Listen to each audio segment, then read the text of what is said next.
Miss Buenavista, decline po ang card nyo. Nagsalubong ang mga kilay ni Marigold Buenavista sa sinabi ng kaharap na staff ng boutique. Can you please try this too? Ani Marigold at inabot sa staff ang 2 pang credit card na galing sa kanyang ama. Sorry ma'am, decline pa rin po eh. Wika ng staff sa kanya. Napaawang ang mga labi ni Mary. Pagkatapos ay unti-unting namula ang mukha sa hiya. Tumingin siya sa bag na balak niyang bilhin bago ibinalik ang tingin sa staff. I'm sorry, pwede bang balikan ko na lang tong bag sa ibang araw? No problem, Miss Buenavista. Isang nagpapasalamat ng ngiti ang iginawad niya sa staff bago niya bigong nilisan ng butik. Sa halip na umuwi sa kondo niya, nagpa siyang magtungo si Mary sa opisina ng amang si Silver Buenavista. CEO ang kanyang ama ng record label na itinatag nito, ang Golden Records. Dati kasing miyembro ang ama ng isang banda noong binata pa ito, kaya kalaunan ay nagtayo ng negosyo na may kinalaman sa hilig nito noong kabataan. Bukod sa sariling kumpanya ng ama, shareholder din ito sa iba pang kumpanya na pag-aari ng mga Buenavista. Isa ang pamilya Buenavista sa pinakamayamang angkan sa buong Pilipinas. Nagkalat ang negosyo ng pamilya nila sa buong bansa. Miss Mary, good afternoon. Bati sa kanya ng sekretary ng ama na siyang sumalubong sa kanya pagdating niya sa 30 palapag ng opisina. Hi Pia, si Dad nasa loob ba? Anya sa 40 taong gulang na babae. Kababalik lang niya galing sa board meeting, Miss Mary. Tumango siya sa ginang bago dumiretso sa loob ng silid. Naabutan niya ang amang si Silver Buenavista na nakatayo sa tapat ng glass-to-window ceiling ng opisina nito. Si Marigold ang panganay sa 2 anak ng mag-asawang Silver at Margaret Buenavista. 7 taon ang tanda niya sa bunsong kapatid na si Sylvester. Dad, untag niya sa ama. Bumaling sa kanya si Silver Buenavista. Subalit walang bakas ng gulat sa mukha nito. Tila inaasahan na ang pagdating niya. Marigold, iha. Sinalubong niya ang tingin ng ama at nagsimulang maglitanya. Dad, how could you do this to me? Bakit hindi mo man lang sinabi sa akin na pinaputol mo ang cards ko? Napahiya ako sa pinuntahan kong butik kanina. Mabuti na lang kilala na ako ng mga staff doon. Bumuntong hininga ang ama. I've already given you a warning last week, Marigold. Hindi mo lang sineryoso ang sinabi ko sa'yo na kapag hindi ka pa nagtino, wala ka ng perang makukuha pa sa akin. Dad, matino naman ako ah. Depensa niya, bahagyang na-offense sa ginamit nitong salita. Really? You're already 27 pero hanggang ngayon, wala pa ring maayos na direksyon ng buhay mo. 27 taong gulang na si Marigold, subalit sa edad na yon ay wala pang maayos na patutunguhan ng buhay niya. Wala siyang trabaho. Hanggang ngayon kasi ay hindi niya alam kung ano talaga ang gusto niya sa buhay. Noong bata siya, malinaw na gusto niyang sumunod sa yapak ng amang si Silver at Lola Benedict niya na pawang magagaling na negosyante. Subalit habang lumalaki siya, napagtanto niya na wala siyang hilig sa negosyo. Sa kabila niyon, itinuloy niya ang pag-aaral ng business management. Umaasang kalaunan ay matututunan niyang mahalin ang pagpapatakbo sa negosyo. Total ay nasa dugo nilang mga Buenavista ang pagiging magaling sa negosyo. Bukod pa roon, siya ang panganay na anak ng kanyang ama at malaki ang agwat niya sa nakababatang kapatid, kaya siya ang inaasahan ng ama na mamamahala sa kumpanyang itinaguyod nito. Pero hindi niya natutunang mahalin ang pagpapatakbo sa kumpanya. Hindi yun ang trabaho na magbibigay ng kasiyahan sa kanya. Sabi mo ayaw mong magtrabaho dito sa kumpanya, kaya hinayaan kitang umalis ng bansa at hanapin kung ano talaga ang gusto mong gawin sa buhay. Pero hanggang ngayon, Marigold, wala ka pa rin isinasagot sa akin kung anong plano mo sa buhay mo. Pagpapatuloy ng ama. Pagkatapos niyang umalis sa kumpanya nila 3 years ago, hinayaan siya ng ama na magtungo sa ibang bansa. Kulang 2 taon siya na natili sa Europa. Umaasang doon ay madidiskubre niya kung ano ba talaga ang bagay na magpapasaya sa kanya. Subalit umuwi rin siyang bigo. Ngumiwi siya. Dad, I still don't know what I want to do in life. Sinubukan ko namang hanapin eh. I took short courses and worked different part-time jobs while I was in Europe. Pero wala sa mga yun na talagang gusto kong gawin sa buhay na pangmatagalan. But you're not getting any younger, Marigold. 27 is still young, Dad. Sabi nga nila, life begins at 40. Huwag mo sabihin saka mo lang aayusin ang buhay mo kapag tumuntong ka sa 40. I'm not saying that, Dad. I just want to point out that 27 is still young. Muli ay bumuntong hininga ang ama. Tama nga ang sinabi sa akin ng mami mo. Masyado kitang na-spoil kaya lumaki kang walang sense of responsibility. Alam mo makukuha mong lahat ng gusto mo kahit hindi ka magtrabaho, kaya ganyan ka. But this has to stop, Marigold. Starting now, I will stop providing for your needs. Dad, you can't be serious. Oh, I'm dead serious about this. From now on, wala ka nang matatanggap na sustento sa amin ng mami mo, Marigold. Napatitig siya sa ama. Hindi siya makapaniwala na pababayaan siya nito. Lumaki kasi siyang spoiled sa daddy niya. Lahat ng luho niya ibinibigay nito. Dad, hahayaan mo akong magutom? Ako na unika iha mo? Wala akong kakainin sa kondo ko. Angal niya. Well, kahit naputulan siya ng suporta ng ama, ay hindi naman siya basta-basta magugutom. Kahit papaano ay may personal savings siya mula sa mga panahong nagtrabaho siya. Subalit maliit lang yun at agad na mauubos kung susumahin ng araw-araw na gastos niya. I will still give you a limited monthly allowance of 20,000 pesos per month. Hanggang doon na lang ang suportang matatanggap mo sa akin. Muntik na siyang mapaahon sa kinauupuan. 20,000 a month? Kulang na kulang yun, Dad. 20,000 is enough for a month of groceries. I told you, kung gusto mong mabili ang mga luho mo, magtrabaho ka dito sa kumpanya. Put your intelligence and skills into use. Tuluyan siyang napaahon sa kinauupuan. I told you, Dad, wala akong interes na pamahalaan tong kumpanya. This is not for me. Then start looking for a job that will suit you. You're already an adult, so start acting like one. I will remind you once again, Marigold. You're a Buena Vista. Walang Buena Vista na walang direksyon sa buhay. Nasaktan man siya sa huling sinabi ng ama, ay hindi niya ipinakita yon. Sa halip ay taas noon niyang sinalubong ang mga mata nito. Fine. If you no longer want to support me, then I will start providing for myself. Maghahanap ako ng trabaho, Dad. Bukas na bukas din. Akmang sasagot ang ama nang tumunog ang intercom. Sinagot yun ng daddy niya. Alright, I'll be there in a minute. Anang ama sa kausap bago ibinalik ang mga mata sa kanya. Stay here, Marigold. Mag-usap pa tayo. I just need to attend to something first. Hindi na, Dad. Our conversation is done. Kailangan ko nang umalis. Maghahanap ako ng trabaho, remember? Tila may gusto pang sabihin ng ama, subalit sa huli ay tumango na lang to. Dumiretso si Marigold sa Buena Vista Tower kung saan naroon ang condo unit na tinitirhan niya. Naupo siya sa sofa at pinagmasdan ng 2-bedroom condo niya na iniregalo sa kanya ng daddy niya noong nakagraduate siya ng college. Lumaki siya sa karangyaan.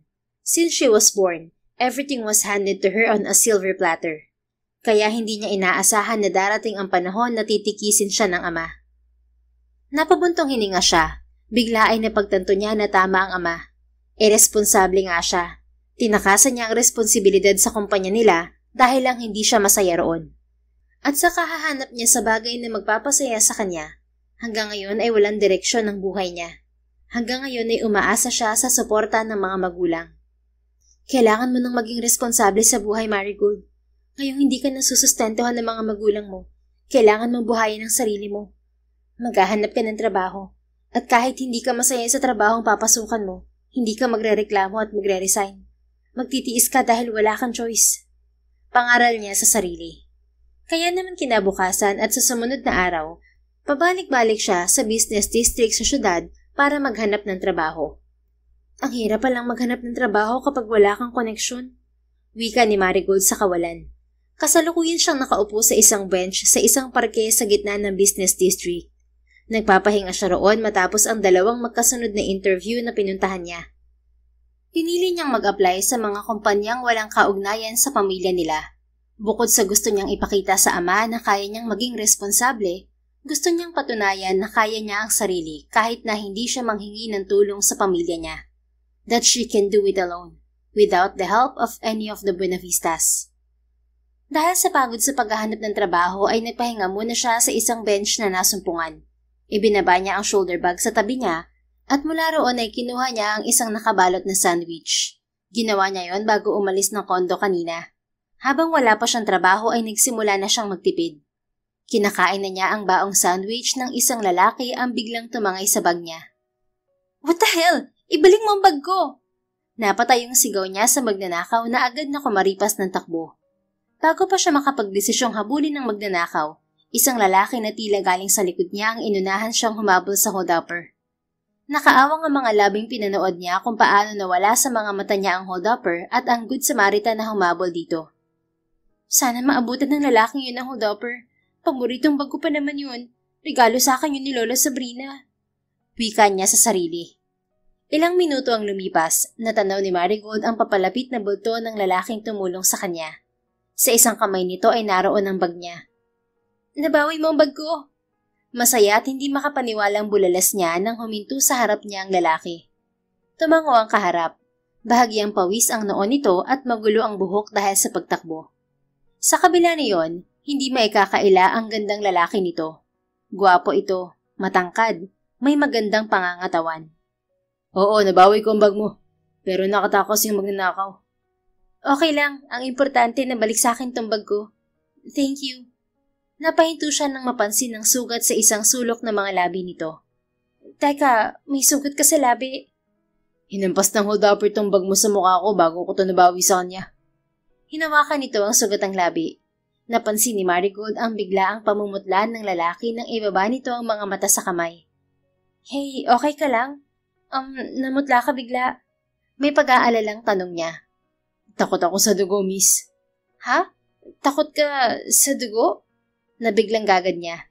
Bago pa ito makasagot ay nawala na ito ng malay sa harap niya. Buti na lang at agad niya itong nasalo. Subalit dahil sa bigat ng lalaki ay napaupo siya kasama nito sa bench. Inayos niya ang walang malay na lalaki sa tabi. Subalit bago pa siya makalinga sa paligid upang manghingi ng tulong ay nagkamalay na ito. Oh my God, nagkamalay ka na. Pinag-alala mo ako. Sambit niya sa lalaki. Kumarap-kurap ito habang nakatingin sa mukha niya. Okay ka lang ba?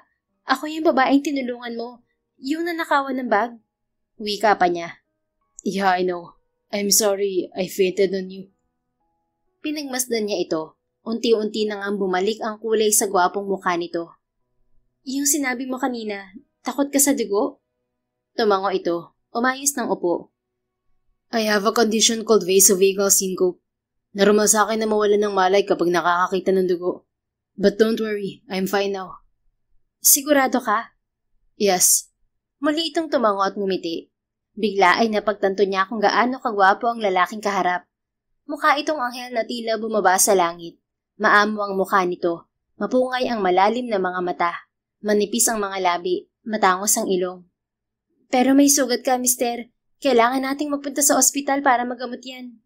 Sambit niya habang patuloy na nakatitig sa mukha nito. This is nothing. Malayo sa bituka. Malayo sa bituka pero nawalan ka ng malay kanina? I told you, takot lang ako sa dugo. Humuso siya. Pero hindi ako patatahimikin ng konsensya ko kapag hindi nagamot yung sugat mo. Dahil sa akin kaya ka nasugatan. Kundi rin dahil sa'yo, hindi ko mababawi ang bag ko. So let me return the favor. Hayaan mong ipa-ospital kita. Ngumiti ito at nagkamot ng ulo. Pero baka pagtawanan lang tayo sa ospital kapag dinala mo ko ron. Sayang ang space sa emergency room. Ha? Grabe ka naman. Kahit maliit na sugat yan, sugat pa rin yan. Kailangan gamutin. How about this? I have a first aid kit in my office. Doon mo na lang ako gamutin. If that's okay with you. Suwestyon nito. Saan bang office mo? Napatitig siya sa lalaki. Hindi ito mukhang isang karaniwang empleyado lang. Nakasuot ito ng puting dress shirt na nakatupi hanggang siko at itim na slacks. Mamahalin ang suot nitong relo. Gayon din ang pabango nito na amoy niya dahil sa maliit na distansya nila mula sa isa't isa. Just a few meters away from here. There. Itinuro nito ang isang matayog na gusali malapit sa kanila. Okay, sige. Sasama ako sa iyo sa opisina mo. Kumislap ang mga mata nito. Great. My name is Lucas. But you can just call me Luke. Umiti siya. Ay, Marigold. Pero pwedeng Mary na lang. Yun ang tawag sa akin ng marami. Umiti ito at inilahad ang isang kamay sa kanya. Nice to meet you, Mary. Same here. Nakangiting tinanggap niya ang kamay ng lalaki. Bahagyang nawala ang ngiti niya nang maramdaman na tila may kuryenteng gumapang sa kamay niya. Yun ang unang pagkakataong naramdaman niya ang kakaibang reaksyong yun. Let's go to my office. Nakangiting yakag ni Luke. Tumikhim si Marigold at tumango. Magkasabay na naglakad sila ng lalaki patungo sa gusaling itinuro nito kanina. Sir Lucas, bati ng isang bundis na babaeng naabutan nila pagdating sa 28th floor ng gusali na ayon sa binata ay naroon ang opisina nito. Angie, hold all my calls for the next hour. Ani Luke sa sekretarya. Noted, sir. Sagot ng babae bago bumaling sa kanya. Binigyan siya nito ng isang ngiti. Humiti si Marigold pabalik bago sinundan si Lucas papasok sa opisina. Malaki ang opisina ng lalaki. Agad niyang napansin ang nameplate ng binata sa malapad na mahogany table nito. Lucas San Diego, CEO and President, San Diego Corporation. Oh, CEO ka pala? Baling niya kay Lucas. Well, hindi naman na niya pinagtaka yun dahil sa ayos nito. Isang ngiti lang ang isinagot nito. Maupo ka muna, Mary. I'll get the first aid kit. Naupo siya sa sofa habang si Lucas ay tinungo ang comfort room sa malawak na opisinang yon. Paglabas nito ay hawak nito ang first aid kit. Dumiretso ito sa tabi niya. Mary, sigurado kang ikaw ang gagamot sa akin? Tanong nito matapos ilapag ang hawak sa center table. Humiti siya. Kaya mo ko isinama dito, di ba? Kasi nag-alok ako. Don't worry, hindi ako nurse pero marunong ako maggamot ng simpleng sugat. Safe ka sa akin, Luke. Her family owns the biggest hospital in the country. For Pete's sake. Siguradong itatakwil siya ng mga ninuno niya kung kahit simpleng paggamot ng maliit na sugat ay hindi siya marunong. Humiti rin ito. I trust you, Mary. Nagtanong lang ako dahil baka hindi ka komportable. Sumama ako kaya ibig sabihin walang kaso sa akin. Binalingan niya ang first aid kit at inayos ang mga kailangan bago siya pumihit paharap sa lalaki. Lapit ka pa ng konti sa akin. Marahang utos niya. Umusod palapit sa kanya si Luke hanggang sa magtama ang mga tuhod nila. Binaliwala niya ang kuryenteng muling gumapang sa balat niya at nag-focus sa paggamot ng sugat nito. No offense sa mga pinsan ko, pero itong si Lucas yata ang pinakagwapong lalaking nakilala ko. Anya sa isip habang nakatitig sa mukha ng lalaki. Nang mga sandaling yon, agad niyang napagtanto na crush niya agad ang gwapong CEO. Paano hindi ako magkakagusto sa kanya?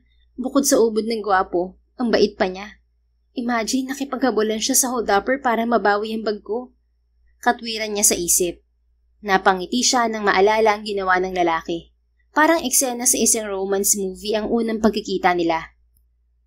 Mary? Napakorap siya. Yes? Masakit ba? Tumikim ito. Hindi naman pero nakatitig ka kasi. Namula ang mukha niya. Sorry. Sinisiguro ko lang na pulido tong paggamot ko. Akala ko may kung ano na sa mukha ko eh. Wala. Defensive na sagot niya. Itindikom na niya ang bibig bago pa niya mapuri ang lalaki. Sa halip ay nag-concentrate siya sa paggamot sa mukha nito. Tahimik din naman si Luke hanggang sa matapos siya. Okay na, Luke. Anya sa lalaki. Thank you, Mary. Ano ka ba? Ako nga dapat na magpasalamat sa'yo. Iniligtas mo tong bag ko sa hold-upper na yon. Buti na lang talaga nandun ka. Ano palang ginagawa mo dun sa park kanina? May meeting ako kanina sa labas. How about you? Do you work around here? Anito at sumulyap sa puting blouse at skirt na suot niya. Hindi. May interview lang ako. Naghahanap kasi ako ng trabaho. Bigla ay naalala niya ang posisyon ni Luke sa kumpanyang yon. Tumikim siya at nilakasan ng loob. Total ay mabait naman ng binata. Speaking of, may hiring ba dito sa kumpanya niyo, Luke? Napakorap to. Gusto mo mag-apply dito sa San Diego Corporation? Ngumiti siya. Oo, sana kung may bakante. Business management graduate ako. Pwede ako sa kahit na anong office work. Pwede rin sekretary mo. Ngumiti rin to. May sekretary na ako, Mary. Humuso siya nang maalala ang babae sa labas. Personal assistant na lang o kahit na anong sa tingin mo pwede sa akin. Don't worry, mabilis naman ako matuto eh. Magiging matiga rin ako sa trabaho at hindi ako basta-basta susuko kahit na anong ipagawa sa akin. Magiging matyaga ka at hindi susuko? Wow, Marigold. Nagbabagong buhay ka na ah. Tudyo sa kanya ng isang bahagi ng isip. Hindi kasi siya ang tipo ng tao na magtatagal sa trabaho. Akmang magsasalita ang binata nang bigla ay magring ang cellphone nito. One moment, Mary. Sagutin ko lang to. Ani Luke nang kunin ng cellphone. Nakangiting tumango siya. Akala niya lalayo ang binata subalit na natili ito sa tabi niya. Hello, Manang. Is everything okay at home? Anito sa kausap sa kabilang linya. Ilang sandaling tahimik si Luke bago ito bumuntong hininga at nagsalita. Pwede pong pakausap kay Lucy, Manang. Ha? Sino kayang Lucy? Kuryosong tanong ni Marigold sa isip. Nasagot ang tanong niya sa sumunod na narinig mula kay Luke. Hey sweetheart, this is Daddy. Huwag mong pahirapan si Manang, okay? Okay, very good. Bahagyang nanlaki ang mga mata ni Marigold sa narinig.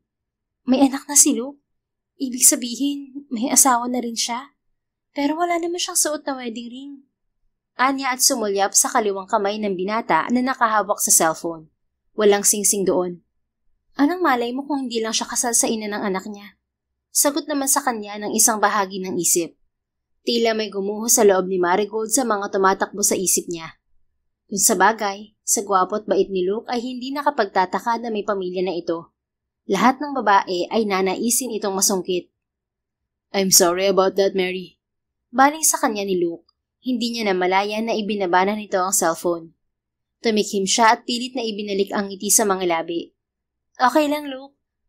Pasensya na. Narinig ko yung ilang sinabi mo sa kausap mo. May anak ka na pala? Ngumiti ito. I have an 8-year-old daughter, Mary. Napakorap siya. 8-year-old daughter? Ilang taon ka na ba? Parang ang bata mo naman nagkaanak. 33 na ako. I had her when I was 25. Oh, hindi halata. Para kasing 28 ka lang. Tila naaaliw na umangat ang isang kilay nito. Really? Parang binubola mo ata ako, Mary. Totoo yan na. Hindi kita binubola para lang bigyan mo ako ng trabaho dito sa kumpanya mo. Mahina itong natawa. Okay, I believe you. Thank you. Anyway, 25 ka rin lang ba nung nagpakasal ka? Umiling to. I'm not married. Single parent ako. Sa pagkakataong yon, tila may nagdiwang sa loob niya. Hindi mo kasama yung nanay ng anak mo? She was my ex-girlfriend. Hiwalay na kami nang malaman ni Bianca na buntis siya. Pagkapanganak niya, iniwan niya sa akin ang anak namin. Ha? May nanay bang kayang gawin yun sa anak niya? Iwan na lang basta pagkatapos ipanganak? Hindi pa handang maging ina ang ex ko nung panahong yun. She wanted to get rid of the pregnancy. Pinigilan ko siya at ipinangako ko na ako magpapalaki sa bata. Habang nakatingin kay Luke ay tila lalo pang nadagdagan ang paghanga niya sa lalaki. Bukod sa gwapo at mabait, responsable rin ito. Pero co-parenting naman ba kayo ngayon ng ex-girlfriend mo?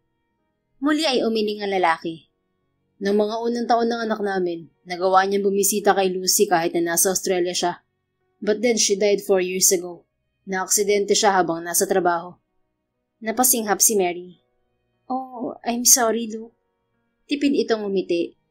It's okay. Tanggap na ng anak ko na wala ng mommy niya. Single daddy ka tapos CEO ka ng malaking kumpanya. Ang galing mo naman, Luke. Paano mo napagsasabay yun? Wika niya nang makabawi. Mahirap, lalo na dahil wala na akong ibang pamilya bukod sa anak ko. That's why I need help from other people. Kapag nasa trabaho ako, iniiwan kong anak ko sa yaya niya at kay Manang Lupe. Yun tumawag sa akin. Nakakaunawang tumango siya. Hindi madali ang maging single parent. Yung daddy ko, naging single parent din siya ng 6 na taon bago sila nagkabalikan ng mami ko. Pero si dad, maraming katuwang sa pag-aalaga sa akin dahil malaki ang pamilya namin. Kaya nakakahanga ka kasi nakakaya mo to ng mag-isa. Tila nahihiyang umiti si Luke. Thank you, Mary. Hindi lang gwapo, charming pa. Nako, delikado yata ako sa lalaking to. Anya sa isip. Mary, you said you wanted a job, right? Kahit anong trabaho? Tanong ng kaharap. Nagliwanag ang mukha niya. Oo, kahit ano. Bibigyan mo ako ng trabaho dito sa kumpanya mo? I have a job I want to offer you. Pero hindi dito sa kumpanya. Kung okay lang sa'yo, gusto kitang kunin bilang yaya ng anak ko. Napaawang ang mga labi niya sa narinig. Teka, ano? Yaya ng anak mo? Bumuntong hininga to. Nag-resign kasi at umuwi ng probinsya 3 months ago si Aling Mercy. Yung yaya ng anak ko mula simula pagkapanganak niya. Hanggang ngayon, hindi pa ako nakakahanap ng maayos na kapalit niya. Hindi nakakasundo ni Lucy ang mga pinapadala ng agency. So I was thinking, bakit hindi ko naman subukang kumuha ng hindi naman talaga yaya? Baka yun pang makasundo ng anak ko. Itinuro niya ang sarili. Kaya inaalok mo ko ngayon na maging yaya ng anak mo? Yes, Mary. But don't worry, your salary will be on par with an office employee. Kompleto rin ang benefits at doble ang bonus.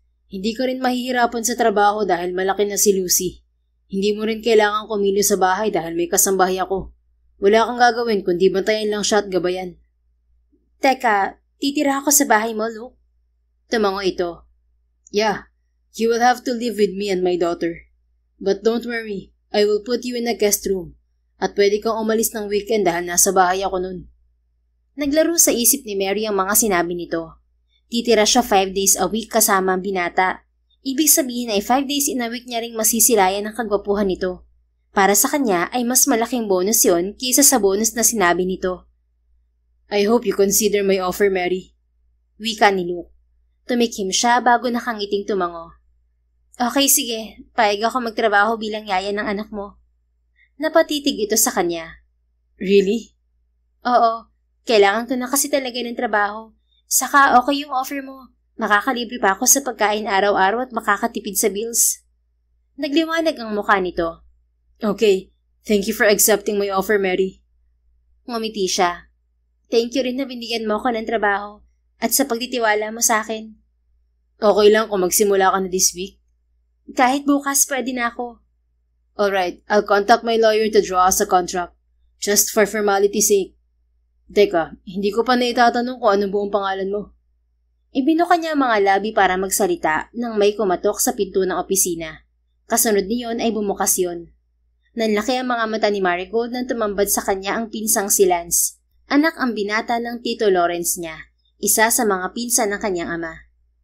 Lucas, walang sekretarya mo sa labas kaya pumasok na ako.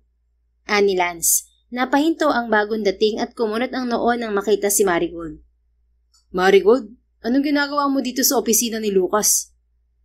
Magkakilala kayo ni Marigold, Lance? Tila nagulat namang tanong ni Luke. Tumango ang pinsan niya. Nakagat naman ni Marigold ang ibabang labi. Of course, magkakilala kami. She's my cousin, pare.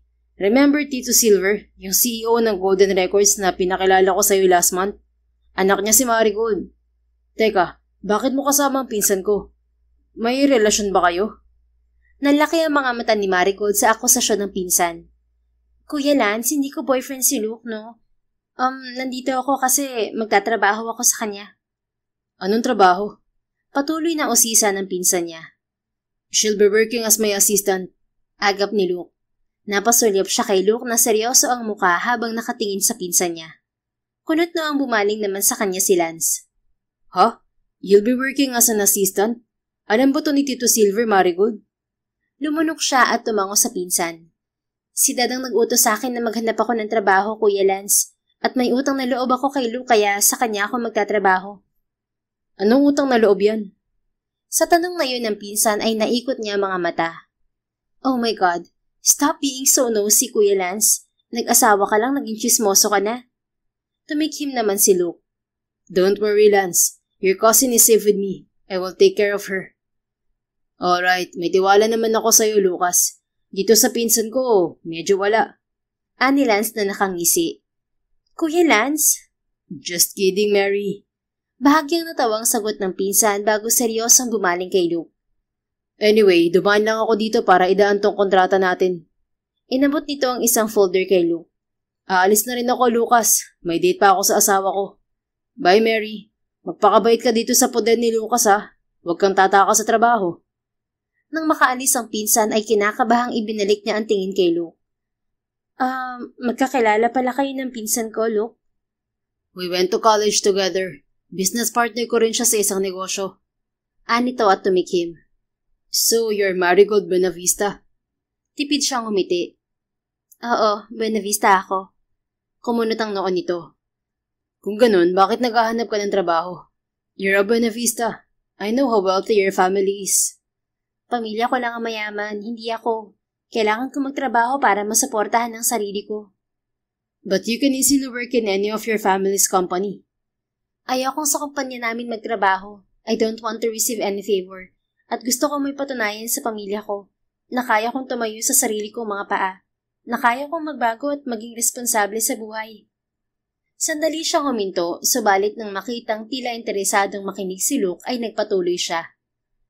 Actually, disappointed sa akin ang daddy ko dahil hanggang ngayon wala pa raw direksyon ng buhay ko. Wala kasi akong sense of commitment and responsibility. Kapag hindi na ako masaya sa isang bagay, iniiwan ko kahit may maiwan akong responsibilidad. Kaya walang nagtatagal na trabaho sa akin, kahit sa relasyon ganun din. Just this week, Nagdesisyon si Dad na putulin ng pagbibigay ng sustento niya sa akin. Doon ako biglang natauhan. Kaya ngayon, ito ako, naghahanap ng trabaho para suportahan ang sarili ko. Ngumiti siya at nagkibit balikat para itago ang kahihiyang nararamdaman. Maiintindihan ko kung magbago ang isip mo, Luke. Kung ayaw mo na akong kunin na yaya ng anak mo. I won't change my mind, Mary. Putol nito sa kanya. Sinulubong niya ang tingin nito. Talaga? Marahan itong ngumiti. I believe in you, Marigold. Naniniwala ako na kaya mong magbago. Na kaya mong maging committed sa isang bagay at maging responsable sa buhay. Tila may mainit na bagay na humaplo sa puso niya. Thank you, Luke. Hindi ko sasayangin ang tiwalang binigay mo. I promise I will commit this time. I won't quit. I won't resign. Aalis lang ako kapag ikaw mismo ang nagpaalis sa akin sa trabaho. I believe you, Mary. Pero sigurado kong ayos lang sa iyong maging yaya ng anak ko. Pwede naman kitang bigyan na lang ng ibang trabaho dito sa kumpanya. I can make you my assistant. Ngumuso siya. Pero mas kailangan mo ngayon ng yaya ng anak mo, di ba? But you're a Buena Vista, Mary. So, hindi naman dahil Buena Vista ako, hindi na ako pwedeng maging yaya. At walang problema sa akin magtrabaho bilang yaya ng anak mo. Don't worry, Luke. Kayang-kaya ko mag-alaga ng bata. Makakasundo ko rin ang anak mo. Alright, if that's okay with you. I'll introduce you to my daughter later, para kilala ka na niya bago ka magsimula bukas. Ilang oras ang nakalipas, nag-out si Luke sa trabaho at sabay silang lumabas ng opisina nito. Ano buong pangalan ng anak mo, Luke? Tanong niya habang nasa biyahe sila. Lucila Marie. She's 7 years old. She'll be 8 on December, 4 months from now. Sagot nito. Nakinig siya kay Luke habang nagkukwento ito tungkol sa anak. Dama niya sa boses nito ang pagmamahal bilang ama ni Lucy. Halatang mahal na mahal mo ang anak mo, Luke. Komento niya. Sumulyap ito sa kanya at ngumiti. You know, just like you, I didn't have a direction in life before. Hindi ko alam kung anong gagawin ko sa buhay ko bago siya dumating. Ayokong pamahalaan ng kumpanya ni Lolo. But when Lucy came, my life changed for the better. Nagsikap akong ayusin ang buhay ko. Gusto kong maging ama na may pagmamalaki niya sa lahat. My daughter is my own angel sent from above. Muli ay namangha siya sa sinabi ni Luke. Habang tumatagal ay lalong lumulobo ang paghanga niya sa lalaki. Lord, magiging responsable na ako buong buhay ko. Basta ibalato mo na sa akin tong si Luke.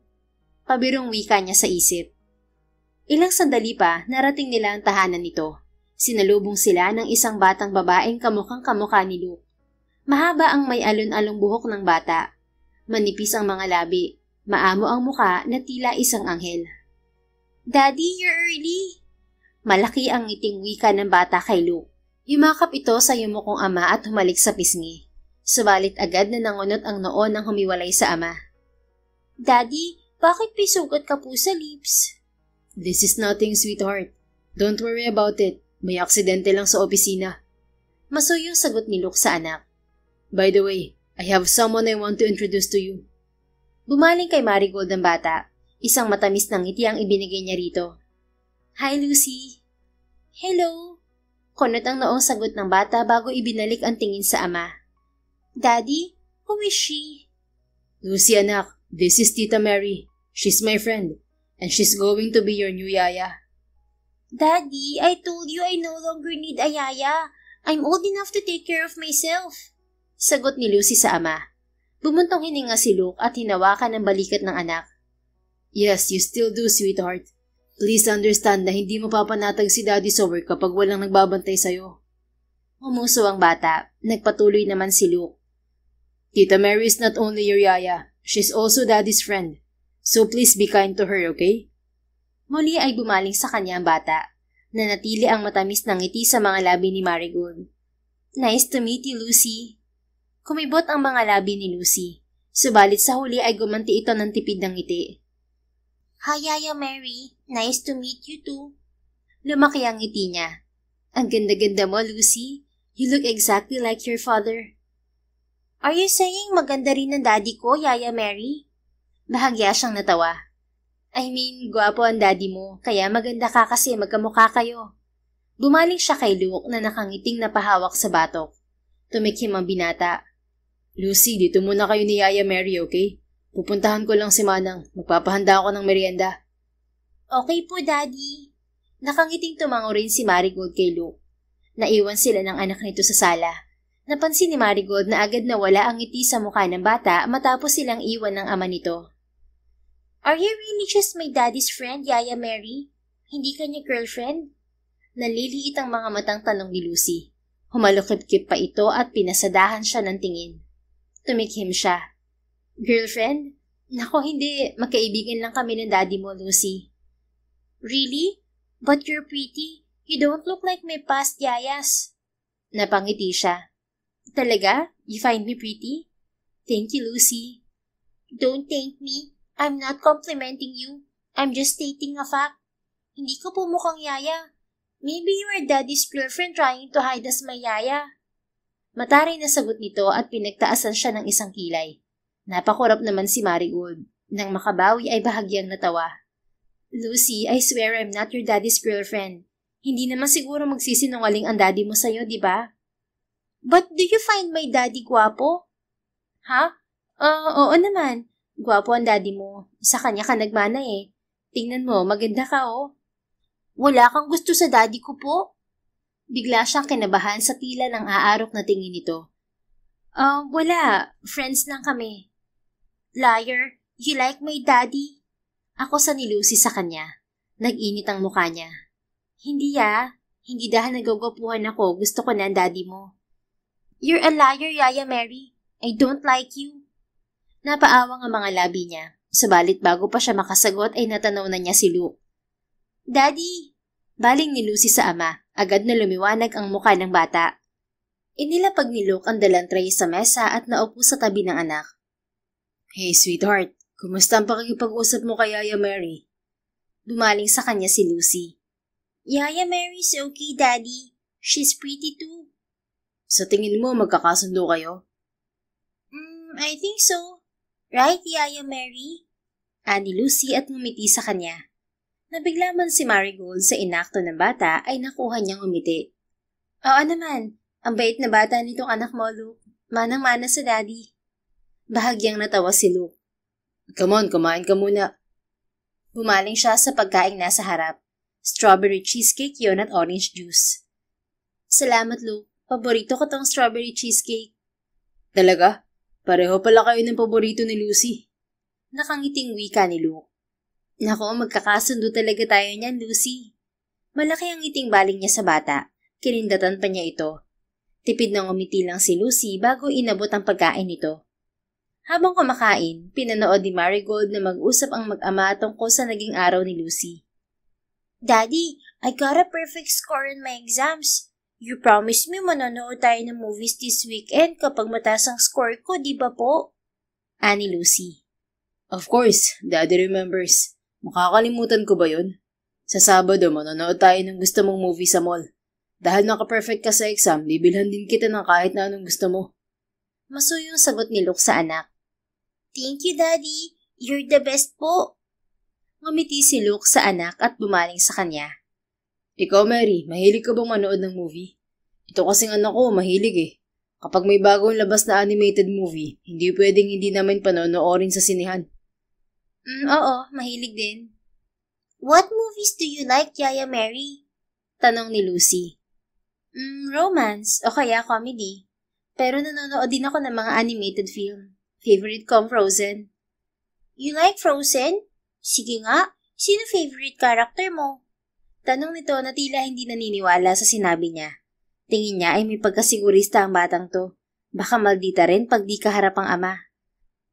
Si Olaf. Cute kasi siya at nakakatawa. Sweetheart, si Olaf din ang favorite mo sa Frozen, di ba? Ani Luke sa anak. Nakangusong tumango si Lucy sa ama bago ibinalik ang tingin kay Mary. Daddy and I are going to watch movies on Saturday, but you can't go with us, Yaya Mary. Bonding namin yun ni Daddy. Hey, Lucy. That's a bit rude to say to Yaya Mary. Saway ni Luke sa anak. No, it's okay, Luke. Anya sa binata bago nakangiti lang na bumaling sa anak nito. Don't worry, I won't join you and your daddy on Saturday. Monday to Friday lang ang trabaho ko. Kailangan ko umuwi pag weekends. Oh, okay. That's better. Tila nasisiyahang sagot nito at ngumiti sa kanya. Ngumiti siya pabalik sa bata bago pinagdiskitahan ng pagkain niya. 2 oras pang nakalipas, inihatid siya ni Luke pauwi. So, how was my daughter, Mary? Baling sa kanya ni Luke habang nasa biyahe sila. Nakahinto sila dahil sa mabigat na trapiko. Ngumuso siya. Mabait si Lucy. Cute. Charming. Bahagyang natawa si Luke. Really, Mary? You can be honest with me. Ha? Baling niya rito. Ngumiti ito. I know my daughter can be a handful. Hindi ako nagtataka kung sinungitan ka niya kanina nang wala ako. Akala ko hindi ka aware na may pagkamaldita ang anak mo. I'm sorry, Mary. Hindi kasi talaga gusto ni Lucy na kumuha ako ng bagong yaya. She's insisting that she could already take care of herself. Pero hindi ko pa siya kayang pabayaan mag-isa. Tumango siya. Don't worry about it, Luke. I understand. Naiintindihan ko rin kung bakit ganun ang anak mo.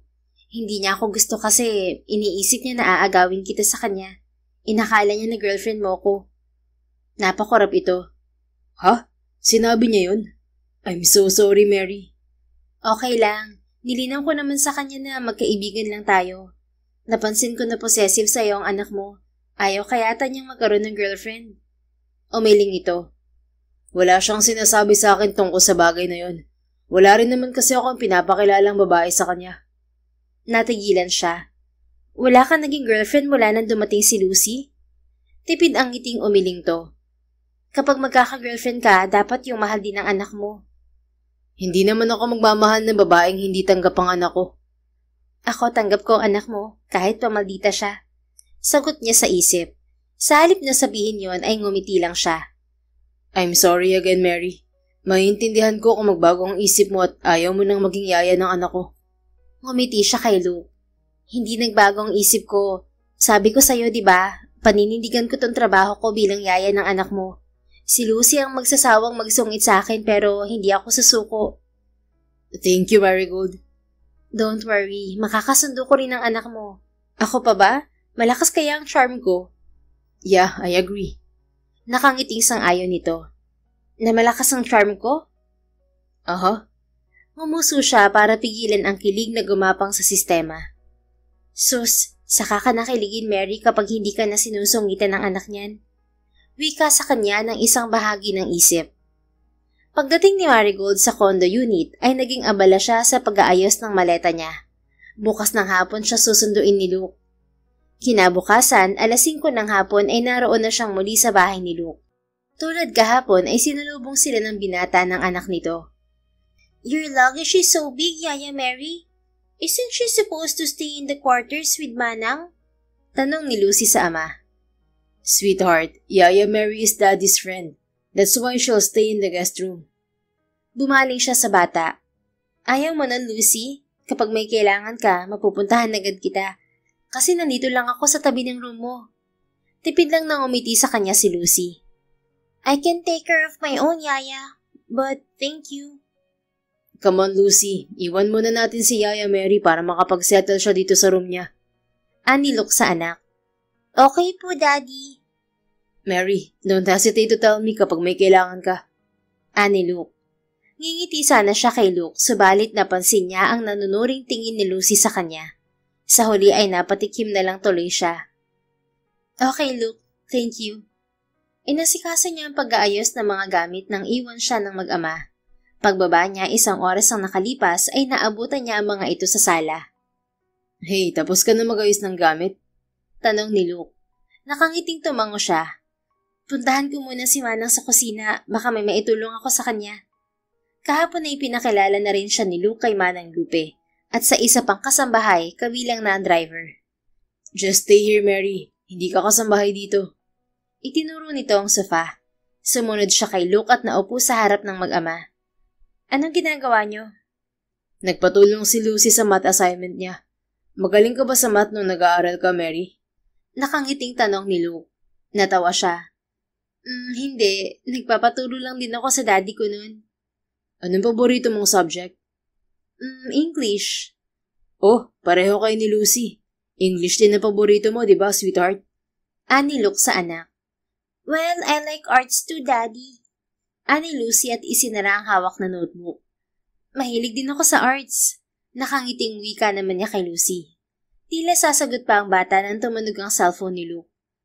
I have to answer this call. Maiwan ko muna kayong dalawa. Paalam ng lalaki. Humalukip-kip si Lucy nang maiwan silang dalawa sa sala. Kaya, Mary. Ako sa nito. Nagmamaldita na naman.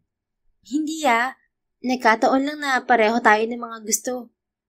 Kumunot ang noon nito. Daddy told me to be nice to you or he'll get mad at me. Ngumiti siya. Masama kasi ang maging rude, Lucy. But I don't like you. Aagawin mo sa akin ng daddy ko. Napakorap siya. Hindi ko aagawin sa iyo ang daddy mo, Lucy.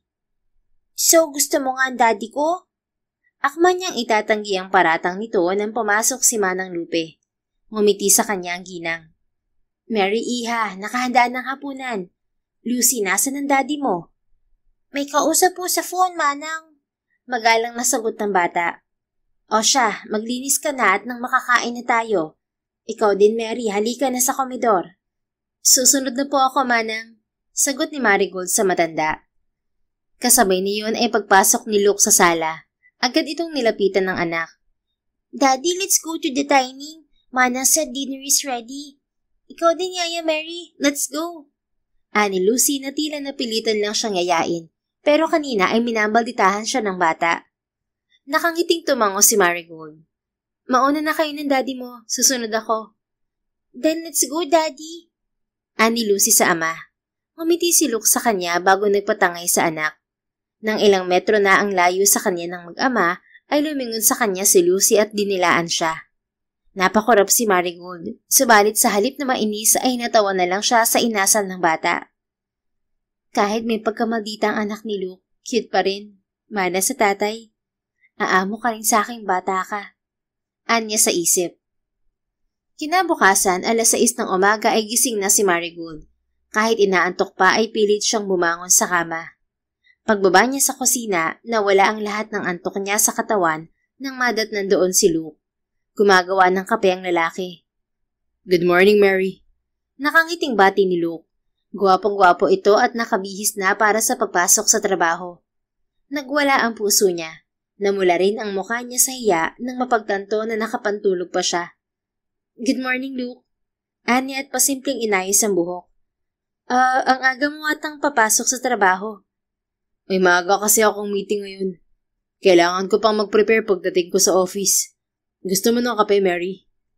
Wala sa sariling tumango siya. Ako nang gagawa. Humiti ito. No, ako na. I like making coffee. Anong gusto mong timpla ng kape? Yung maraming gatas. Tumango si Luke. Nakangiti niyang pinanood ng lalaki na magtimpla ng kape. Ilang sandali pa ay nilapag nito sa harap niya ang ginawang kape. Salamat, Luke. You're welcome. Nakaluto na rin si Manang ng almusal. Baka gusto mo nang kumain. Sanay ako nakakape muna sa umaga. Ikaw, hindi ka ba kakain bago umalis? Masanay ako magkape lang sa umaga. Kapag weekend lang ako madalas mag-almusal kapag kasabay ko si Lucy. Tumango siya at tinikman ang kapeng ginawa nito. Napangiti siya. Luke, pwede kang mag-sideline na barista Lumaki ang ngiti nito. Pasado ba sa'yo, ma'am? Sobrang pasado. Mas magaling ka pa sa akin kahit ako yung may barista training. Sagot niya. You worked as a barista before? Oo, nang nasa Italy ako. Nagtrabaho rin ako bilang assistant photographer. Kung ano-anong sinubukan kong trabaho nung nasa ibang bansa ako. But you graduated business management in Stanford, right? Oo rin, pero wala akong hilig sa negosyo. Wala doon ang puso ko. Kaya umalis ako sa kumpanya namin. I took short courses abroad, tried different jobs, kasi gusto kong hanapin kung ano talaga yung magpapasaya sa akin. Sabi nga nila, life is short kaya ayaw kong mastak sa isang bagay na hindi naman ako masaya. Pero hindi ko namalayan na sa kakahanap ko ng kaligayahan ko, naging irresponsable at makasarili na pala ako. Napuno na tuloy si Daddy sa akin. Mapait siyang napangiti saka nagpatuloy sa pagkukwento. Sa lahat ng Buena Vista, ako lang tong walang maayos na direksyon sa buhay. Pakiramdam ko tuloy, hindi ko deserve ang apelido namin. Hey, don't say that, Mary. You're still young. Soon you'll discover the things you really want to do in life. Inabot nito ang kamay niya. Importante sa'yo maging masaya, and that's a good thing. At least you know that you won't settle for less, right? Tila may mainit na bagay na humawak sa puso niya. Thank you, Luke. Ngumiti ito. If you want to share anything, remember I'm here. Makikinig ako. Binaliwala niya ang pagwawala ng puso. Teka, Luke, paano mo pala nalaman kung saan ako nag-aral? Parang hindi ko naman nasabi sa'yo In-stalk mo ba ako? Namula ang leeg nito. I got curious, so I checked your LinkedIn profile. That's all. Napangiti siya. Oh, bakit kailangan mong mag-blush? Maiintindihan ko naman kung nagpa-background check ka sa akin dahil magtatrabaho akong yaya ng anak mo. I'm not blushing. Pagkakaila nito. Oh, akala ko nagbo-blush ka. Cute pa naman. Napakurap ito at tila lalo pang namula. You think I'm cute? Tumango siya. Pigil na mapahalakhak. Ano, huwag mo sabihin hindi ka sanay mapuri ng babae. May anak ka na nga Tumikhim to. Ngayon lang may nagsabing cute ako. Kadalasan gwapo. Sa pagkakataong yun ay natawa na siya. Akalain mo yun, may kayabangan ka pala kahit papano. Natawa na lang din si Luke. Habang inuubos nila ang kape nila ay napunta sa ibang bagay ang usapan nila. Nalaman niyang ang namayapang lolo nito ang nagtatag ng kumpanyang pinamamahalaan ng binata at si Luke lang ang tanging tagapagmana. Bata pa lang kasi pumanaw na mga magulang nito. Hindi ko na mahihintay na gumising si Lucy, Mary. Ikaw na bahala sa kanya. Kapag may problema, tawagan mo ako, okay? Ani Luke nang magpaalam to sa kanya. Don't worry, ako ang bahala sa anak mo, Luke. Mag-focus ka na lang sa trabaho. Thank you, Mary. I'll see you later. Pag-alis ni Luke, umakyat siya sa ikalawang palapag para gisingin si Lucy. Subalit nakasalubong na niya ang bata sa hallway. Good morning, Lucy. Masiglang bati niya sa bata. Kunot-noo siya nitong tiningnan. Where's Daddy? Kaaalis lang ng Daddy mo. Maaga siyang umalis ngayon dahil may early meeting daw siya. How was your sleep? Fine. Talaga? Akala ko hindi maganda ang tulog mo dahil nakasimangot ka. Umagang-umaga I just don't like seeing your face, Yaya Mary. Bakit naman? Ang ganda ng face ko Inirapan siya nito at nilagpasan. Sinundan niya ito pababa ng kusina. Naabutan nila roon si Manang Lupe. Anong gusto mong breakfast, Lucy? Meron ditong pancakes at waffles. Meron ding bacon at eggs. Tanong ni Manang sa bata. I want pancakes tapos bacon and eggs, Manang. Bumaling siya sa alaga. Pareho pala tayo, Lucy. Mahilig din ako sa bacon and eggs. Kumibot ang mga labi nito at tumango sa kanya. Napansin ni Marigold na saka lang siya sinusungitan ng alaga kapag sila lang dalawa at walang ibang tao sa paligid nila. Hinayaan na lang niya na tahimik lang na kumain si Lucy. Nakipag-usap na lang siya kay Manang Lupe. Nalaman niya na bata pa lang si Luke ay kasambahay na ito ng mga San Diego. Come on, Lucy, halika na sa kwarto mo. Tulungan kitang mag-ayos para sa pagpasok mo. Baling niya sa alaga pagkatapos mag-almusal. I can do it alone, Yaya Mary. I don't need help. Just stay here with Manang. Sagot ni Lucy. Sigurado ka? Of course. I'm already 8 years old. Hindi na niya pinilit si Lucy at hinayaan na lang ito. Okay, but if you need help, you can always ask me, okay? Tumango lang ito bago siya iniwan sa komedor. Ganyan talaga yang si Lucy, iha. Ayaw niyang inaasikaso siya dahil malaki na raw siya. Kapag nandito lang si Luke, saka siya nagpapaasikaso sa daddy niya. Wika sa kanya ni Manang Lupe. Ngumiti siya sa matanda.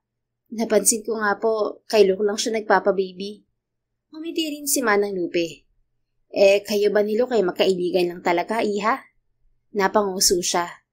Manang, nang-iintriga ka Napansin ko kasi ang mga tingin mo kay Luke, iha. May gusto ka sa alaga ko, ano? Namula siya. Ganoon ba siya ka-obvious kaya pati matanda ay napansin yun? Bumuntong hininga ang matanda. Simula nung dumating si Lucy sa buhay ni Luke, hindi na siya nagkaroon ng girlfriend. Ibinuhos na lang niya ang oras niya sa anak niya.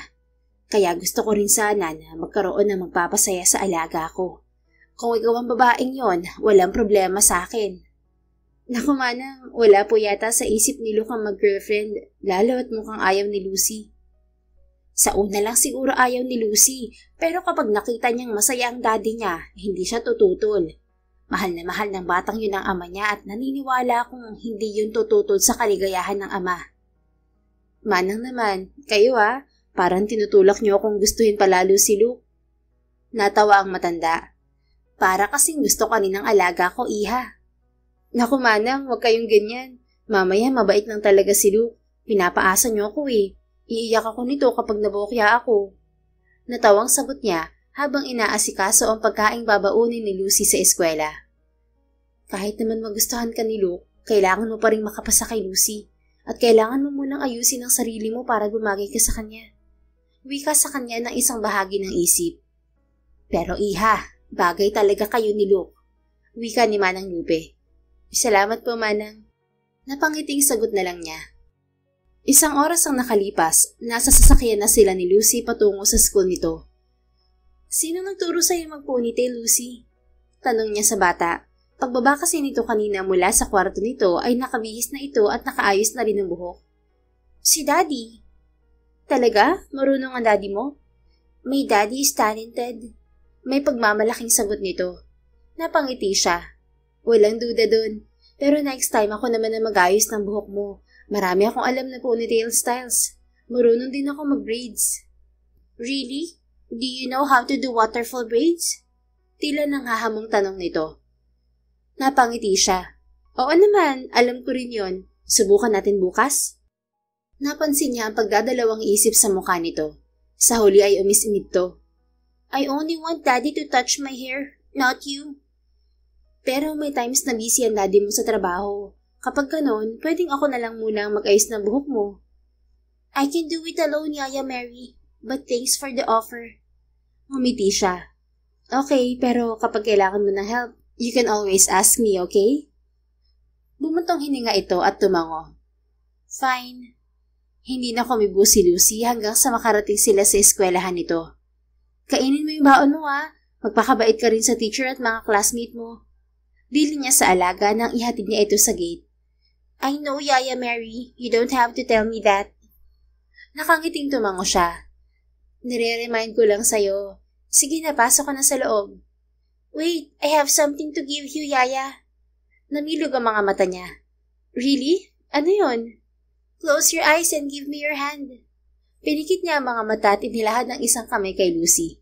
Isang nakakakiliting bagay ang naramdaman niya sa palad niya. Nang idilat niya ang mga mata ay napasigaw siya sa takot. Ipis!